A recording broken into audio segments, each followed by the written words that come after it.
तुम्ही पाहत आहात MCN न्यूज मराठी। बुलढाणा जिल्ह्याच्या संग्रामपूर तालुक्यात येणारे सोनाळा हे धार्मिक गाव आहे। या गावामध्ये वर्षभर विविध सामाजिक धार्मिक कार्यक्रमांची रेलचेल असते आणि या निमित्ताने अनेक भाविक गावामध्ये दर्शनासाठी दाखल होत असतात। मात्र गावामध्ये गेल्या अनेक वर्षांपासून सार्वजनिक शौचालय नसल्याने अनेकदा महिलांची कुचंबना आणि तारांबळ ओढताना दिसून येते। गावामध्ये सार्वजनिक शौचालय व्हावे यासाठी सामाजिक कार्यकर्ते विठ्ठल महाले यांनी उपोषण देखील केलं, मात्र त्याची योग्य ती दखल घेण्यात आलेली नाही। त्यामुळे गावामध्ये किमान महिलांसाठी सार्वजनिक स्वच्छतागृह बांधून देण्यात यावं। त्याचबरोबर राज्य महामार्ग विस्तारीकरणामुळे अनेक नागरिक बेघर होणार आहेत। या सर्व नागरिकांना योग्य तो मोबदला देऊन त्यांचे पुनर्वसन करण्यात यावे अशा मागण्यांसाठी सोनाळा गावातील नागरिकांनी एकत्र येत बुलढाणा जिल्हाधिकारी यांना निवेदन देण्यात आले आहे। MCN न्यूज मराठी करिता रवींद्र शिरस्कार, बुलढाणा। सावळे तुम्ही कसं केलं, काय मागणी तुमची? आम्हाला आमचं सारं हे लोक मोठं करून आले। आम्ही गरीब 200 रुपये रोजानं जातो कामाले, तर आमची चूल पेटते नाही, तर आमची चूल पेटत नाही। आम्ही खावा काय राहावा कुठे हे सांगा तुम्ही। हा हे म्हणतात की तुमचं असं आहे, तुमचं तसं आहे, तुमचं तसं। मग आम्ही गरिबांनी काय करा? आता जराशाही आम्ही कुठे भेटणार आहे का आपल्याला? आमची जागा हे मोडून राहिले, मग आम्ही कुठे राहू लेकर बाळ घेऊन? सांगा ना तुम्ही। काही आमच्या घरी शेती नाही, बाडी नाही, काही नाही, काही नाही।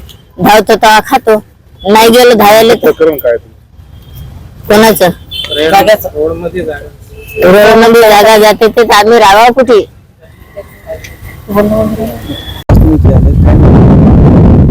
आज आम्ही आपले बुलढाणा जिल्हाधिकारी कार्यालय, जिल्ह्याचे देव म्हणून ज्यांची ओळख आहे असे आमचे कलेक्टर साहेबांना भेटायला आलेलो आहे।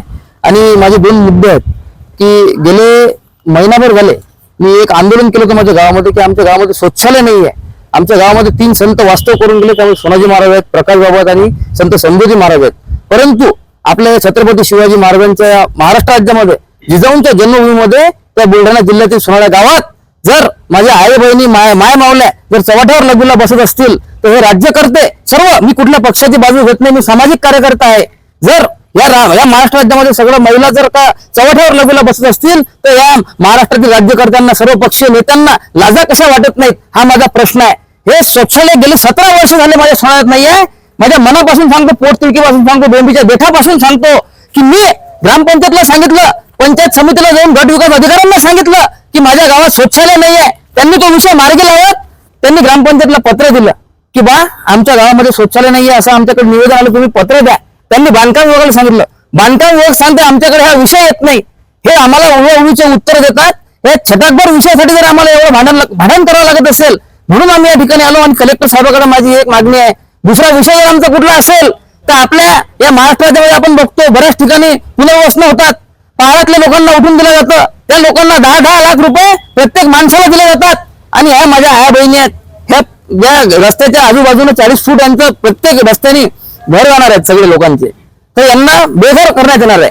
तर यांना सरकारने मोबदला द्यावा या संदर्भात मी या ठिकाणी आलेलो आहे। कारण आपण बघतो की हे सरकार अदानी असतील, अंबानी असतील आणि रामदेव बाबा असतील, यांना प्रति एकर 1 रुपयाने 99 वर्षाकरता लीजवर भाडेपट्ट्यांनी जर जमीन देत असेल, शेकडो एकर जर जमीन देत असेल, तर माझ्या आया बहिणी जर बेघर होत असतील तर यांना 500 ते 1000 स्क्वेअर फीट जमीन आहे का देऊ शकत नाहीत, हा माझा प्रश्न आहे। आणि ह्या 2 मागण्या घेऊन या ठिकाणी मी कलेक्टर आपले जे आहेत जिल्ह्याचे देव यांच्याकडे मागणी घेऊन आलेला आहे। आणि मला पूर्णपणे अपेक्षा आहे की कलेक्टर साहेब जिल्ह्याचे देव म्हणून मला या विषयात न्याय देतील।